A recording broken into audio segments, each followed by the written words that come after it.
ਜਸਬੀਰ ਮੰਡ ਦਾ novel ਬੋਲ ਮਰਦਾਨਿਆਂ ਦੇ 34ਵੇਂ ਅੰਗ ਦਾ ਬਾਕੀ ਦਾ ਹਿੱਸਾ। ਸਕਰਦੂ ਤੋਂ ਕਾਰਗਿਲ ਤੱਕ ਬਹੁਤ ਪੁਰਾਣਾ ਰਸਤਾ ਸੀ। ਇੱਥੋਂ ਚਲਦੇ ਆਪ ਦੱਖਣ ਨੂੰ ਮੁੜ ਗਏ ਅਤੇ ਇੱਕ ਸ਼ਾਮ ਕਾਰਗਿਲ ਪੁੱਜ ਗਏ। ਕਾਰਗਿਲ ਤੋਂ ਦੱਖਣ ਵੱਲ ਆਉਂਦਿਆਂ 50 ਕੁ ਮੀਲ ਦੀ ਵਿੱਥ 'ਤੇ ਡਰਾਸ ਨਗਰ ਸੀ, ਜੋ ਜੋਸ਼ੀਲੇ ਦਰੇ ਦੇ ਬਿਲਕੁਲ ਨਾਲ ਸੀ। ਜੋਸ਼ੀਲੇ ਦਰੇ ਤੋਂ ਲੰਘ ਕੇ ਆਪ ਬਾਲਤਾਲ ਨਗਰ ਤੋਂ ਹੁੰਦੇ ਹੋਏ ਪ੍ਰਸਿੱਧ ਤੀਰਥ ਅਮਰਨਾਥ ਪੁੱਜ ਗਏ। ਅਮਰਨਾਥ ਸ਼ਿਵ ਦਾ ਅਸਥਾਨ ਸੀ। ਇੱਕ ਪਹਾੜੀ ਗੁਫਾ ਸੀ ਜਿਸ ਅੰਦਰ ਟਪਕਦਾ ਪਾਣੀ ਥੱਲੇ ਡਿੱਗਣ ਨਾਲ ਬਰਫ਼ ਬਣ ਜਾਂਦਾ। ਸ਼ਿਵਲਿੰਗ ਦੇ ਆਕਾਰ ਵਰਗੀ ਬਰਫ਼ ਦੀ ਸਿੱਲ ਉੱਪਰੋਂ ਆਪਣਾ ਆਕਾਰ ਬਣਾਉਂਦੀ ਜਾਂਦੀ। ਚੜ੍ਹਦੇ ਹਾੜ ਦੇ ਦਿਨ ਸੀ। ਬਹੁਤ ਸਾਰੇ ਯਾਤਰੂ ਤੇ ਸਾਧੂਆਂ ਦੀਆਂ ਟੋਲੀਆਂ ਨਾਲ ਦੂਰ ਤੱਕ ਰੌਣਕ ਲੱਗੀ ਸੀ। ਰਸਤਿਆਂ 'ਚ ਪੈਂਦੇ ਛੋਟੇ ਮੱਠ, ਝੌਂਪੜੀਆਂ ਤੇ ਛੋਟੇ ਰਾਹਾਂ ਅੱਗੇ ਰਾਹੀ ਸਾਧੂਆਂ ਦੀਆਂ ਰਾਖ ਹੋਈਆਂ ਲੱਕੜੀਆਂ ਦਾ ਸੇਕ ਹਥੇਲੀਆਂ ਨਾਲ ਮੱਥਿਆਂ 'ਤੇ ਲਾਉਂਦੇ ਅੱਗੇ ਲੰਘ ਜਾਂਦੇ। ਸਧੁੱਕੜੀ ਬੋਲੀ 'ਚ ਬੋਲਦੀ ਇੱਕ ਸਾਧੂਆਂ ਦੀ ਟੋਲੀ ਅੱਗੇ ਹਰ ਕੋਈ ਸਿਰ ਝੁਕਾ ਕੇ ਲੰਘਦਾ। ਉਹਨਾਂ ਅੱਖਾਂ, ਨੱਕ, ਕੰਨ ਤੇ ਮੂੰਹ ਸਭ ਦੇ ਆਰ-ਪਾਰ ਸੂਏ ਪਰੋਏ ਸਨ। ਅੱਗੇ ਚੱਲਦੇ ਬਿਰਧ ਨੇ ਤਾਂ ਜੀਭ ਨੂੰ ਹੇਠਲੇ ਬੁੱਲ੍ਹ ਨਾਲ ਪਰੋਇਆ ਸੀ। ਜਦੋਂ ਉਹ ਕੋਲੋਂ ਚੁੱਪ-ਚਾਪ ਲੰਘੇ ਤਾਂ ਉਹਨਾਂ ਬਾਬੇ ਨੂੰ ਘੂਰ ਕੇ ਵੇਖਿਆ। ਅਮਰਨਾਥ ਤੋਂ ਵਾਪਸੀ ਵੇਲੇ ਜਦੋਂ ਅਨੰਤਨਾਗ ਦੇ ਨੇੜੇ ਪਹੁੰਚੇ ਤਾਂ ਉਹੀ ਸਾਧੂਆਂ ਦੀ ਟੋਲੀ ਇੱਕ ਮੋੜ 'ਤੇ ਖੜ੍ਹੀ ਸੀ। ਬਹੁਤੇ ਯਾਤਰੂ ਸਫਲ ਹੋਈ ਯਾਤਰਾ ਨੂੰ ਗਾਉਂਦੇ ਜਾ ਰਹੇ ਸਨ। ਇੱਕ ਤਾਰੇ, ਸੰਖ, ਸਿੰਗੇ ਵੱਜ ਰਹੇ ਸਨ। ਸਾਜ਼ਾਂ ਵਾਲੇ ਟੋਲੇ ਲੰਘਣ ਤੋਂ ਬਾਅਦ ਉਸ ਮੰਡਲੀ ਦਾ ਮੁਖੀ ਬਾਬੇ ਦੇ ਕੰਨ ਕੋਲ ਆ ਕੇ ਚੀਕਿਆ, ਆਪਣੇ ਹੋਣ ਦੀ ਤਕਲੀਫ ਤਾਂ ਹੈ ਹੀ। ਚੱਲ ਮਰਦਾਨਿਆ, ਆਪਣੇ ਹੋਣ ਦੀ ਤਕਲੀਫ ਤੇ ਆਪਣੇ ਹੋਣ ਦੇ ਜਸ਼ਨ ਦੋਵਾਂ ਨੂੰ ਇਕੱਠਿਆਂ ਹੀ ਗਾ ਦੇ। ਇੰਨੇ ਔਖੇ ਪ੍ਰਸ਼ਨ ਦਾ ਇੰਨਾ ਸੌਖਾ ਉੱਤਰ ਸੁਣ ਕੇ ਸਾਧੂ ਨੇ ਮੱਥੇ ਦੇ ਵੱਟ ਖੋਲ੍ਹੇ। ਉਹਨੇ ਜੀਭ ਤੇ ਬੁੱਲ੍ਹ ਨੂੰ ਚੀਰਦੇ ਸੂਏ ਕੋਲੋਂ ਅਗਲੀ ਗੱਲ ਲਈ ਜਗ੍ਹਾ ਮੰਗੀ। ਦੋ ਜਣੇ ਗਾਉਂਦੇ ਜਾ ਰਹੇ ਸੀ। ਅਗਲੇ ਪ੍ਰਸ਼ਨ ਲਈ ਸਮਾਂ ਨਹੀਂ ਸੀ। ਸੁਣਨ ਲਈ ਉਹਨਾਂ ਪਿੱਛੇ ਤੁਰਨਾ ਪੈਣਾ ਸੀ। ਇੱਕ ਜਣਾ ਹੋਰ ਵੀ ਤਾਂ ਉਹਨਾਂ ਪਿੱਛੇ ਤੁਰਦਾ ਜਾ ਰਿਹਾ ਸੀ, ਸੁਮੇਰੂ।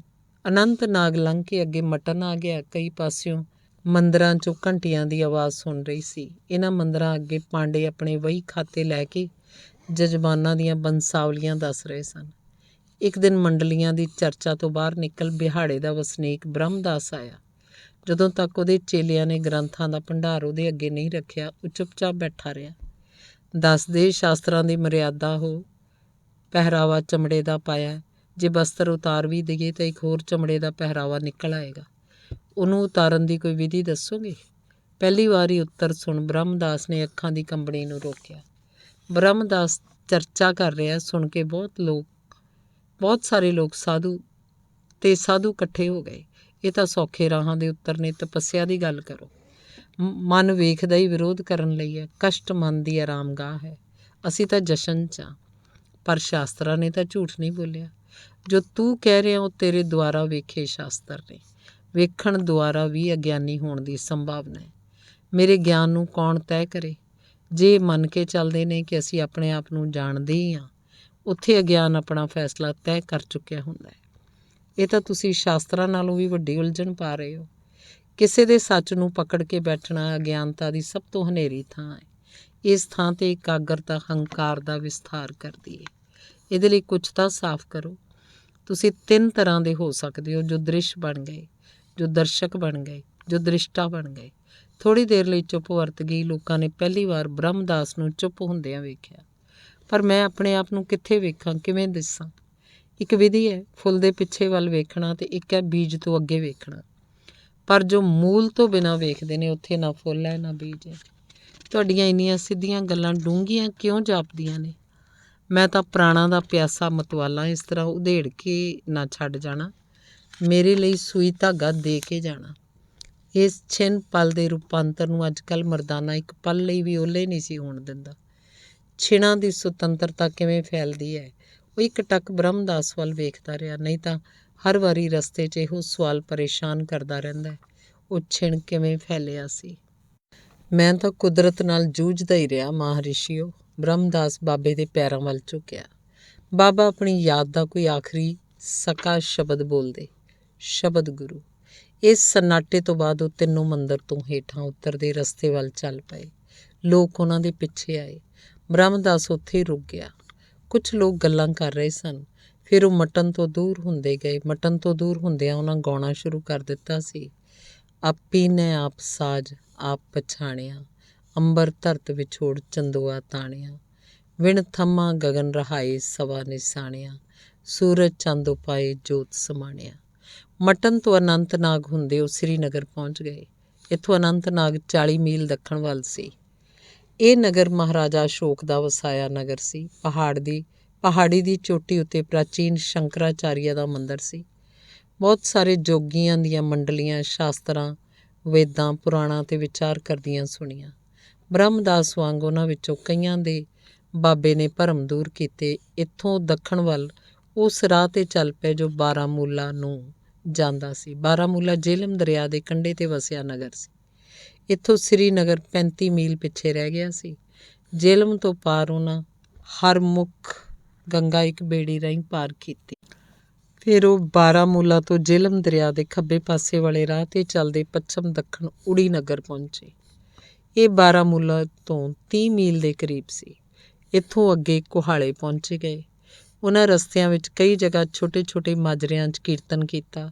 ਪਿਛਲੀ ਰਾਤ ਤਾਂ ਸਿਰਫ ਇੱਕ ਘਰ ਦੇ 7 ਜੀਆਂ ਲਈ ਗਾਇਆ। ਪਹਾੜੀ ਲੋਕ ਮੈਦਾਨਾਂ ਦੇ ਪੀਰ ਆਏ ਨੇ ਕਹਿ ਕੇ ਬੜੀ ਸੇਵਾ ਕਰਦੇ। ਕੁਹਾਲੇ ਤੋਂ ਇੱਕ ਕੱਚੇ ਚੌੜੇ ਰਸਤੇ ਰਾਹੀਂ ਹਸਨ ਅਬਦਾਲ ਪਹੁੰਚੇ। ਇੱਥੋਂ ਅਟਕ 20 ਮੀਲ ਪੂਰਬ ਵੱਲ ਸੀ। ਚੁਫੇਰੇ ਫੈਲੀਆਂ ਪਹਾੜੀਆਂ ਵਿੱਚ ਕਿਤੇ ਕਿਤੇ ਬਹੁਤ ਪੁਰਾਣੇ ਬੋਧੀ ਖੰਡਰ ਦਿਸ ਰਹੇ ਸੀ। ਜਿਸ ਸਰਾਂ 'ਚ ਉਹਨਾਂ ਰਾਤ ਕੱਟੀ ਉਹਦਾ ਮਾਲਕ ਇੱਕ ਹਸਨ ਨਾਂ ਦਾ ਗੁੱਜਰ ਸੀ। ਡੰਗਰ ਚਾਰਦੇ ਹਸਨ ਨੇ ਉਹਨਾਂ ਨੂੰ ਤਾਜ਼ਾ ਦੁੱਧ ਪੇਸ਼ ਕੀਤਾ। ਹਸਨ ਨੇ ਇੱਕ ਰਾਤ ਸਰਾਂ 'ਚ ਕੱਟਣ ਦੀ ਬੇਨਤੀ ਕੀਤੀ। ਰਾਤ ਵੇਲੇ ਉਹ ਅਖੀਰ ਤੱਕ ਕੀਰਤਨ ਸੁਣਦਾ ਰਿਹਾ। ਤੁਰਨ ਵੇਲੇ ਉਹਨੇ ਦੱਸਿਆ ਵੀ ਸਾਹਮਣੇ ਵਾਲੀ ਪਹਾੜੀ ਦੀ ਵਾਦੀ ਥੱਲਿਓ ਨਾ ਲੰਘਿਓ। ਉੱਥੇ ਇੱਕ ਵਲੀ ਕੰਧਾਰੀ ਨਾਂ ਦਾ ਫਕੀਰ ਰਹਿੰਦਾ। ਪਤਾ ਨਹੀਂ ਕਦੋਂ ਉਹਨੂੰ ਕ੍ਰੋਧ ਚੜ੍ਹ ਜਾਏ। ਉਹ ਚੱਲਦੇ ਰਾਹੀਆਂ ਵੱਲ ਵੱਡੇ ਪੱਥਰ ਖਿਸਕਾ ਦਿੰਦਾ। ਮਰਦਾਨੇ ਨੇ ਵੇਖਿਆ ਬਾਬਾ ਤਾਂ ਉਸ ਪਹਾੜੀ ਵੱਲ ਹੀ ਜਾ ਰਿਹਾ ਸੀ। ਇਸ ਘਟਨਾ ਨੂੰ 2 ਪਹਿਰ ਬੀਤ ਗਏ ਸੀ ਜਦੋਂ ਇੱਕ ਸ਼ੂਕ ਦਾ ਪੱਥਰ ਉਹਨਾਂ ਵੱਲ ਆਉਂਦਾ ਦਿਸਿਆ। ਹਸਨ ਅਬਦਾਲ ਦੀ ਗੱਲ ਸੱਚੀ ਸੀ। ਕੁਝ ਦੇਰ ਬਾਅਦ ਬਾਬੇ ਦੀ ਆਵਾਜ਼ ਵੀ ਆਈ, ਰਬਾਬ ਵਜਾ ਮਰਦਾਨਿਆ। ਕੰਧਾਰੀ ਦੇ ਕੰਨਾਂ 'ਚ ਪਈਆਂ ਇਹ ਇਲਾਹੀ ਧੁਨਾਂ ਨਾਲ ਸ਼ੀਆ ਮੱਤ ਦੇ ਰਾਫਜ਼ੀ ਫਿਰਕੇ ਦੀਆਂ ਸਾਰੀਆਂ ਤਲਖੀਆਂ ਥੱਲੇ ਵੱਲ ਉਤਰ ਆਈਆਂ। ਉਹ ਕਿੰਨੀ ਦੇਰ ਲੱਕ 'ਤੇ ਹੱਥ ਰੱਖ ਮਾਲਕਾਂ ਵਾਂਗ ਖੜਾ ਰਿਹਾ। ਫਿਰ ਆਪਣੇ ਹੀ ਸੁੱਟੇ ਪੱਥਰ 'ਤੇ ਬੈਠ ਗਿਆ। ਸ਼ਬਦ ਖਤਮ ਹੋਣ ਤੋਂ ਬਾਅਦ ਉਹ ਚੁੱਪਚਾਪ ਉਹਨੂੰ ਛੱਡ ਵਾਪਸ ਆਪਣੇ ਰਾਹ ਪੈ ਗਏ ਸੀ। 2.5 ਪਹਿਰ ਲੰਘ ਚੁੱਕੇ ਸੀ। ਹੁਣ ਵੀ ਜਾਪਦਾ ਉਹ ਦਿਓ ਆਕਾਰ ਸਰੀਰ ਕਦੇ ਵੀ ਸਾਹਮਣੇ ਆ ਕੇ ਪੁੱਛ ਸਕਦਾ ਹੈ, ਸੁੰਨੀ ਤੇ ਰਾਫਜੀ ਝਗੜੇ ਕੀ ਬੇਲੋੜੇ ਨੇ। ਪਰ ਇਸ ਅੱਧੇ ਪਹਿਰ ਵਿੱਚ ਅੱਜ ਇੱਕ ਹੋਰ ਵਿਛੋੜਾ ਹੋਇਆ ਸੀ। ਕਈ ਮਹੀਨਿਆਂ ਤੋਂ ਚੁੱਪਚਾਪ ਤੁਰਿਆ ਸੁਮੇਰੂ ਅੱਜ ਇੱਕ ਚੁਰਸਤੇ 'ਤੇ ਅਚਾਨਕ ਅੱਗੇ ਆ ਗਿਆ ਸੀ। ਉਹਨੇ ਪੂਰਾ ਸਰੀਰ ਧਰਤੀ ਨਾਲ ਲਾ ਕੇ ਬਾਬੇ ਦੇ ਪੈਰਾਂ ਨੂੰ ਚੁੰਮਿਆ। ਇੱਥੋਂ ਮੇਰੇ ਪਿੰਡ ਦਾ ਰਾਹ ਜਾਂਦਾ ਹੈ ਸੋਝੀਆਂ ਵਾਲਿਆ। ਸੁਮੇਰੂ, ਬਾਬੇ ਨੇ ਉਹਦੇ ਚਿਹਰਾ ਹੱਥਾਂ 'ਚ ਲੈ ਲਿਆ। ਛੇਤੀ ਜਾ ਸੁਮੇਰੂ, ਖਲਕਤ ਉਡੀਕ ਰਹੀ ਹੈ।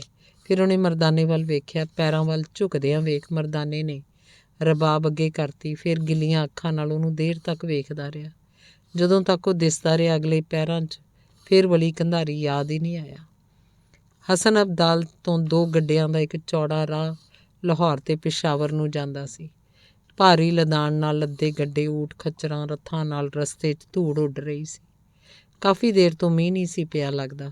ਉਹ ਦੱਖਣ ਪੂਰਬ ਵੱਲ ਚੱਲਦੇ ਟਿੱਲਾ ਬਾਲਗੁੰਦਾਈ ਪਹੁੰਚ ਗਏ। ਗੱਲਾਂ ਵਿੱਚ ਬਰਦੂ ਸਿੰਘੇ, ਵੱਡੀਆਂ ਵੱਡੀਆਂ ਕੰਨਾਂ 'ਚ ਮੁੰਦਰਾਂ, ਮਾਲਾ ਨਾਲ ਭਰੇ ਗਲ, ਭਗਵੇਂ ਕੱਪੜੇ, ਅਲਖ ਨਿਰੰਜਨ ਕਹਿੰਦੀਆਂ ਜੋਗੀਆਂ ਦੀਆਂ ਮੰਡਲੀਆਂ ਵਿਚਾਰ ਚਰਚਾ ਕਰਦੀਆਂ, ਕੁਝ ਬੈਠੀਆਂ ਤੇ ਕੁਝ ਘੁੰਮ ਰਹੀਆਂ ਸਨ।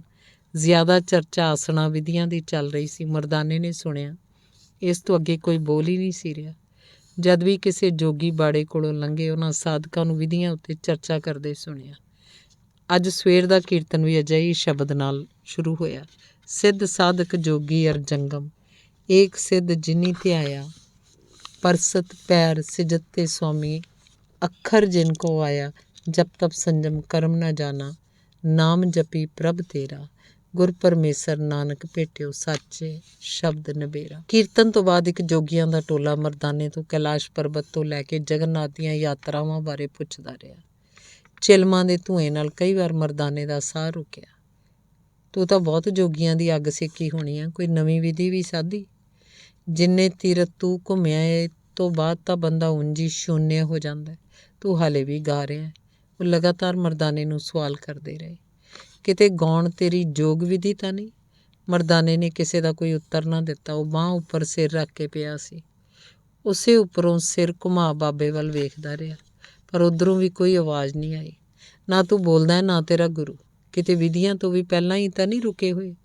ਉਹ ਬੁੜਬੁੜ ਕਰਦੇ ਚਲੇ ਗਏ ਅਤੇ ਹੌਲੀ ਹੌਲੀ ਉਹਨਾਂ ਨਾਲ ਸੁਲਫੇ ਅਤੇ ਗਾਂਜੇ ਦੇ ਧੂੰਏਂ ਦਾ ਮੁਸ਼ਕ ਵੀ ਚਲਾ ਗਿਆ। ਜਿੰਨੇ ਦਿਨ ਉਹ ਰਹੇ, ਮਰਦਾਨੇ ਨੂੰ ਇਹਦੇ ਨਾਲ ਦੇ ਮਿਲਦੇ ਜੁਲਦੇ ਸਵਾਲ ਕਰਦੇ ਜੋਗੀ ਖੁਸ਼ਕ ਗਲਿਆਂ ਦਾ ਖੰਘੂਰਾ ਮਾਰਦੇ ਲੰਘ ਜਾਂਦੇ। ਇੱਕ ਸਵੇਰ ਜਦੋਂ ਇਸ ਟਿੱਲੇ ਤੋਂ ਉਤਰ ਇੱਕ ਕੱਚੀ ਗੜੀ ਕੋਲੋਂ ਲੰਘੇ ਜਿਸ ਅੱਗੇ ਚਸ਼ਮਾ ਵਗਦਾ ਸੀ, ਤਾਂ ਮਰਦਾਨੇ ਨੇ ਹੌਲੀ ਜਿਹੀ ਗੱਲ ਛੇੜ ਲਈ। ਬਾਬਾ, ਜੋਗੀਆਂ ਦਾ ਸਾਰਾ ਧਿਆਨ ਵਿਧੀਆਂ ਉੱਤੇ ਹੀ ਰਹਿੰਦਾ ਹੈ। ਵਿਧੀ ਕਿੱਥੋਂ ਤੱਕ ਨਾਲ ਜਾਵੇ। ਅਭਿਆਸ ਮਨ ਨੂੰ ਭਾਉਂਦਾ ਹੈ। ਬਾਰ-ਬਾਰ ਕਰਨ ਨਾਲ ਮਨ ਉਸੇ ਨੂੰ ਮੋਕਸ਼ ਦੀ ਭੁੱਲ ਮੰਨਣ ਦਾ ਜਾਲ ਵੀ ਬੁਣਦਾ ਹੈ। ਮਨ ਕੋਲ ਕਿਸੇ ਵੀ ਕੰਮ ਨੂੰ ਬਾਰ-ਬਾਰ ਦੁਹਰਾਉਣ ਦੀ ਵਿਵਸਥਾ ਵੀ ਹੈ।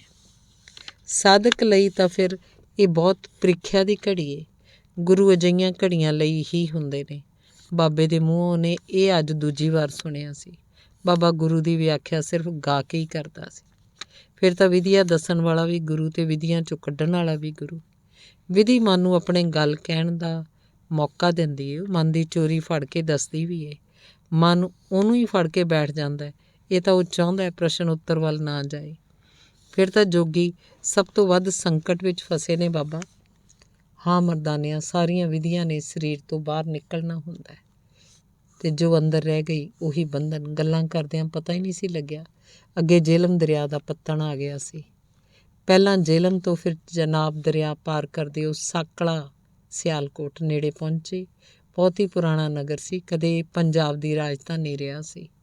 ਉਹਨਾਂ ਪਹਿਲਾ ਪੜਾਅ ਸ਼ਹਿਰ ਦੇ ਬਾਹਰ ਇੱਕ ਬੇਰੀ ਦੇ ਰੁੱਖ ਥੱਲੇ ਕੀਤਾ।